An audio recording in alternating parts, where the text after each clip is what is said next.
Shalom, kasih karunia dan damai sejahtera dari Tuhan kita Yesus Kristus ada dalam kehidupan saudara semua.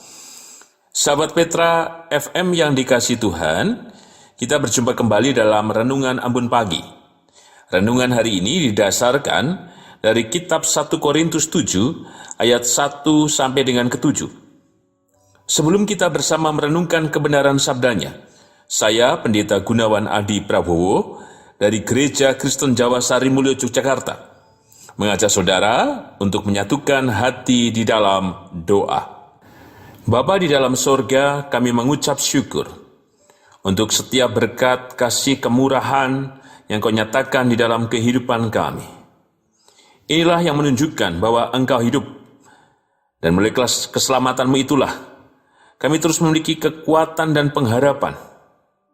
Maka kami yakin Tuhan, keberadaan kami di sini adalah karena kuasa dan anugerah-Mu itu, sehingga kami terus dimampukan untuk melanjutkan kehidupan dengan percaya. Untuk itu kami kembali mengucap syukur akan berkat dan kasih-Mu itu.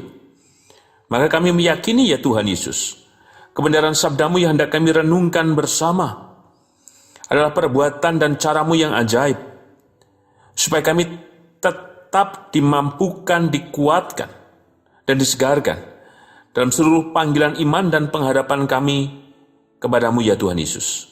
Untuk itu, berfirmanlah ya Tuhan Yesus, kami siap mendengar dan melakukan kebenaran-Mu, dan kami juga mohon ampun atas setiap dosa dan pelanggaran yang sudah kami lakukan. Kami sadar akan setiap dosa yang sudah kami perbuat. Kami percaya kemurahan-Mu ya Tuhan yang memberikan pengampunan kepada kami, sehingga tubuh jiwa roh kami kembali disucikan dan dimurnikan oleh karena kebenaran-Mu. Di dalam nama dan kuasa-Mu ya Tuhan Yesus, Sang Sumber kehidupan dan keselamatan, kami naikkan doa ini dengan syukur dan percaya. Amin. Sabda Tuhan didasarkan dari kitab 1 Korintus 7 ayat 1 sampai dengan ke-7 dengan judul perikop tentang perkawinan. Dan sekarang tentang hal-hal yang kamu tuliskan kepadaku adalah baik bagi laki-laki kalau ia tidak kawin. Tetapi mengingat bahaya percabulan, baiklah setiap laki-laki mempunyai istrinya sendiri dan setiap perempuan mempunyai suaminya sendiri. Hendaklah suami memenuhi kewajibannya terhadap istrinya, demikian pula istri terhadap suaminya. Istri tidak berkuasa atas tubuhnya sendiri, tetapi suaminya, demikian pula suami tidak berkuasa atas tubuhnya sendiri, tetapi istrinya. Janganlah kamu saling menjauhi, kecuali dengan persetujuan bersama untuk sementara waktu, supaya kamu mendapat kesempatan untuk berdoa. Sudah itu hendaklah kamu kembali hidup bersama-sama, supaya iblis jangan menggodai kamu, karena kamu tidak tahan bertarak. Hal ini kukatakan kepadamu sebagai kelonggaran, bukan sebagai perintah. Namun demikian, alangkah baiknya kalau semua orang seperti aku.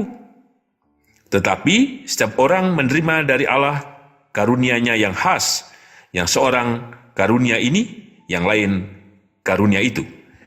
Berbahagialah kita yang mendengarkan sabda Tuhan dan berbahagialah kita yang percaya. Haleluya. Amin.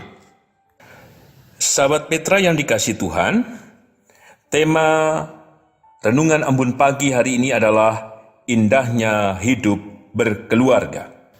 Bagi mereka yang baru saja menikah, untuk mengingat janji pernikahan tentu akan lebih gampang.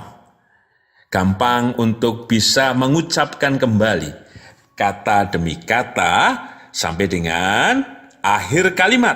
Biasanya ditutup dengan sampai maut memisahkan kita, atau berusaha untuk bersama-sama menjaga kekudusan keluarga dan mematuhi firman-Nya. Itu yang biasa diucapkan dalam janji pernikahan.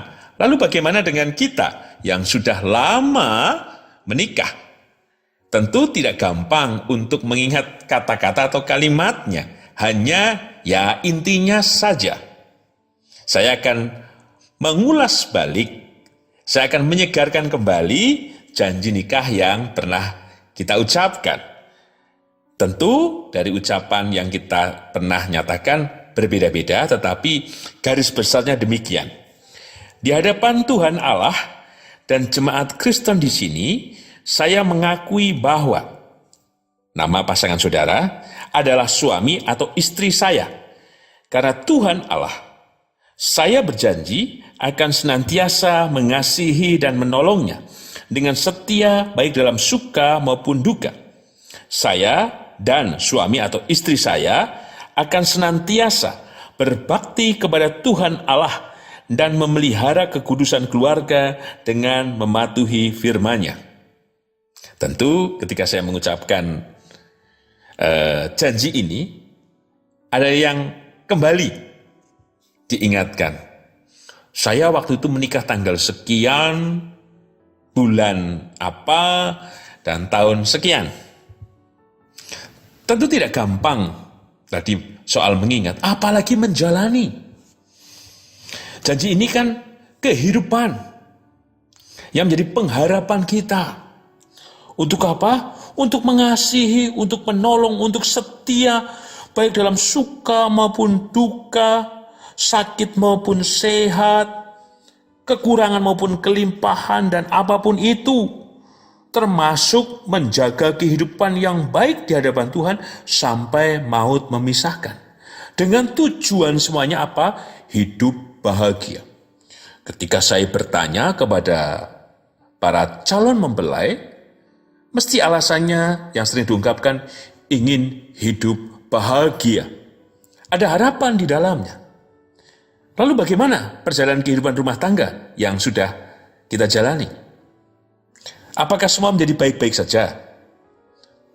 Tentu ada yang mengatakan baik-baik saja, sekalipun ada dinamikanya.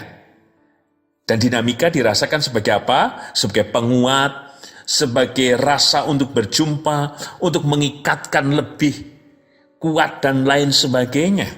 Tetapi ada juga yang terus berdinamika. Bahkan mungkin menemukan berbagai tantangan, godaan, cobaan. Bahkan pula ada yang sampai karam atau remuk, sehingga berpisah atau bercerai. Lalu bagaimana dengan janji yang sudah diucapkan? Tentu semua pihak akan kemudian mengatakan, saya yang benar, mereka yang salah, dan lain sebagainya dalam tahapan ini. Nah, kembali, merefleksikan dari janji nikah yang sudah kita nyatakan. Bukankah janji itu telah diteguhkan? Bahkan perkawinan kita telah diberkati. Maka dalam tema hari ini, indahnya hidup berkeluarga. Apakah kata indah dan bahagia dalam hidup berkeluarga itu masih bisa terselenggara atas kehidupan kita atau kehidupan rumah tangga kita sebagai orang-orang beriman? Terutama bagi mereka yang saat ini sedang mengalami pasang surut, mengalami pergumulan, mengalami konflik, mengalami tekanan ekonomi, mengalami kekerasan atau KDRT, dan lain sebagainya. Untuk itu mari kita perhatikan kembali 1 Korintus pasal ke-7 ayat 1 sampai dengan ke-7. Kita perhatikan ayat pertama. Dijelaskan di situ Paulus menerima hal-hal yang dituliskan oleh jemaat di situ tentang laki-laki yang disebutkan tidak kawin. Alasan penulisan ini adalah bahwa ada masyarakat Yunani yang memandang bahwa perkawinan dianggap tidak sesuai dengan kehidupan asketis mereka yang mengagungkan kehidupan rohani. Karena apa? Karena dalam perkawinan hanya mengutamakan kenikmatan badaniah dan itu merusak yang rohani. Tetapi kemudian Paulus di ayat yang kedua menjawab, ada potensi lain jika orang tidak menikah. Yaitu apa? Karena konteks di Korintus disebut standar moralnya rendah, terutama soal seksual. Untuk mewadahi atau mengatasi dari problem ini, maka Paulus mengatakan di ayat yang kedua, tetapi mengingat bahaya percabulan. Artinya Paulus tahu kondisi jemaat Korintus. Untuk itu perlu kemudian seorang laki-laki menikah dengan seorang perempuan. Pernikahan ini tentu sebagai cara untuk memberikan ruang kepada kebutuhan seksual yang etis. Artinya, tidak menjadi percabulan itu atau zina yang tidak sesuai dengan kehendak Tuhan. Kita bandingkan di ayat yang ke-9. Tetapi kalau mereka tidak dapat menguasai diri, baiklah mereka kawin, sebab lebih baik kawin daripada hangus karena hawa nafsu. Namun, Paulus tentu tidak sedang mengarahkan bahwa pernikahan atau perkawinan semata-mata oleh karena hawa nafsu, tapi mencegah terjadinya tadi hawa nafsu yang menimbulkan percabulan. Jika kita membaca kembali di ayat yang ketiga dan keempat, malahan Paulus menekankan lebih dalam soal hubungan timbal balik dalam kesetaraan. Ada hak dan kewajiban. Ini tentu luar biasa. Bukan pengutamaan pada suami atau laki-laki saja, tetapi istri juga. Artinya, hubungan yang timbal balik yang setara ini berarti kehidupan rumah tangga dihidupi, dipertanggungjawabkan secara bersama. Inilah indahnya hidup berkeluarga, di mana tidak ada ketimpangan, tidak ada yang mendominasi, tidak ada yang merasa hebat, tetapi satu sama lain hadir sebagai penolong dan sebagai berkat. Bahkan disebutkan di sini, istri tidak berkuasa atas tubuhnya sendiri. Demikian juga suami. Bahkan di ayat ketiga, suami harus memenuhi kewajibannya, demikian juga istri terhadap suaminya. Tidak timpang. Justru inilah penekanan kehidupan rumah tangga. Jika hubungan timbal balik ini dihidupi dalam hak dan kewajiban yang sama dalam kesetaraan, maka harapan yang indah yang disebut dengan bahagia dalam segala dinamika kehidupan yang terjadi tentu bisa dirasakan dan terwujud. Nah, kalau salah satu pihak mengatakan bahwa itu kewajibanmu, dan kemudian justru menyerahkan kepada pasangan untuk melakukan banyak kewajiban dibandingkan dengan dirinya, tentu tidak menjadi baik, atau merasa dan menuntut dirinya paling benar dan lain sebagainya, atau merasa berhak, maka tentu tidak ada harmonisasi, komunikasi yang baik. Bahkan dalam tes ini kita menjadi tahu, di ayat ketiga, keempat, bahkan di ayat yang kelima, ada kerendahan hati yang dibangun. Untuk itu, pesan apa yang kita terima dalam tema indahnya hidup berkeluarga? Yang pertama, mari kita hidupi dari setiap janji pernikahan yang sudah kita ucapkan. Biarlah janji itu menjadi komitmen, menjadi pengharapan, dan menjadi doa kita. Sehingga setiap kita yang mengalami tantangan, mengalami godaan, mengalami cobaan, apapun itu, kita dikuatkan bahwa janji itu adalah liturgi kehidupan yang harus senantiasa kita lakukan dalam keseharian, dengan percaya bahwa janji itu telah diteguhkan, bahkan berkat Tuhan telah terselenggara dalam kehidupan perkawinan kita. Maka apapun yang terjadi, tetap rawatlah dan jagalah kehidupan rumah tangga kita dengan kekudusan, dengan keyakinan, dengan kerendahan hati, dengan hidup mau saling terbuka. Terlebih menjadi penolong dan berkat satu sama lain. Yang kedua, kita perhatikan ayat kelima. Janganlah kamu saling menjauhi, kecuali dengan persetujuan bersama untuk sementara waktu. Tentu ada waktu-waktu khusus di mana kita bisa berhening, mengambil jarak sebentar, mengambil refleksi dalam kehidupan rumah tangga kita. Untuk apa sih? Kembali memahami, kembali mengerti, kembali menyadari, membangun kerendahan hati, kesabaran, kesetiaan, pengampunan terhadap pasangan kita. Sehingga ketika mengambil jarak, kiranya kita semakin dipenuhkan dengan cinta kasih. Kita dipenuhkan dengan sukacita dan kegembiraan, merayakan kehidupan rumah tangga. Tidak ada penyesalan. Mungkin ada yang pernah mengatakan, wah coba kalau saya dengan mantan saya dulu. Padahal kita tidak tahu apa yang terjadi. Seringkali kita membanding-bandingkan. Tapi biarlah kita menghidupi yang kini, di sini, dan saat ini bersama dengan pasangan kita. Maka hidupilah itu. Hidupilah sebagai berkat. Sehingga jangan beri waktu, disebutkan di ayat kelima. Sudah itu hendaklah kamu kembali hidup bersama-sama, supaya iblis jangan menggodai kamu, karena kamu tidak tahan bertarak. Maka jangan beri kesempatan pada iblis.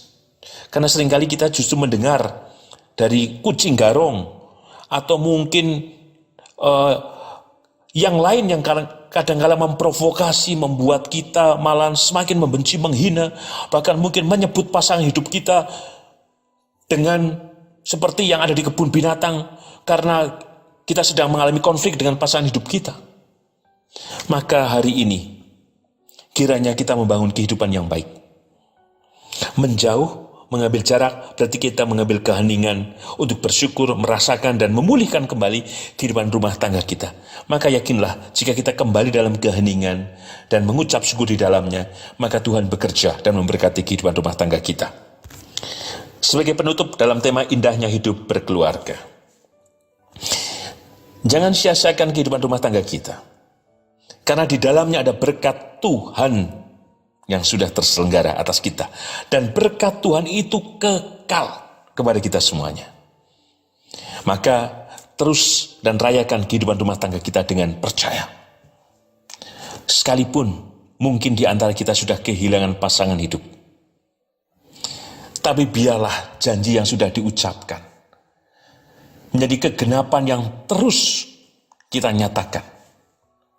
Sehingga kehidupan saudara menjadi kehidupan yang memberikan teladan bagi seluruh keturunan, melihat bagaimana kesetiaan, kesungguhan, bahkan kerendahan hati yang mau terus hidup bersama-sama sampai maut memisahkan. Bahkan dalam ketaatan mengikut Tuhan. Dan tentu potret kehidupan kita sebagai suami istri akan menjadi runutan, menjadi gambaran, bahkan menjadi berkat untuk kehidupan anak dan cucu kita. Percayalah, jika kita menghidupi dengan sungguh-sungguh dan dengan percaya, yang dari Tuhan dinyatakan, karena berkatnya kini dan sepanjang masa hadir atas kehidupan kita, sehingga indahnya hidup berkeluarga ditentukan oleh kuasa Tuhan jika kita mau percaya menyerahkan keluarga kita kepadanya dengan kesungguhan, kemurnian, dan kekudusan yang kita tunjukkan. Tuhan memberkati. Amin. Sahabat Petra yang dikasihi Tuhan, mari kita menyatukan hati di dalam doa. Bapa di dalam surga, kami mengucap syukur untuk kebenaran sabda-Mu yang telah kami terima.